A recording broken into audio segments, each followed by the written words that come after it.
ఇవాళ పొద్దున బాసర సరస్వతి మందిరానికి వెళ్ళినాం. తెలంగాణనే కాదు దేశం నలుమూలల నుంచి చిన్న పిల్లలకు అక్షరాభ్యాసం చేయించడానికి ఆ తల్లిదండ్రులు సుదూర ప్రాంతాల నుంచి ఇక్కడికి వస్తుంటారు. ఆ మందిరం విస్తరించాల్సిన అవసరం ఉన్నది.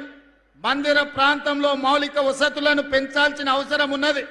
ఈరోజు నా మనవడి ఈరోజు అక్షరాభ్యాసం కూడా మీ జిల్లా బాసరలో సరస్వతి ఆలయంలో ఈరోజు ఉదయం అక్షరాభ్యాసం చేయించి ఈ ఆదిలాబాదు ప్రాంతానికి ఉన్న ఒక పవిత్రతను ప్రజలందరికీ తెలియజేసే విధంగా ఒక ప్రయత్నం చేసినాం.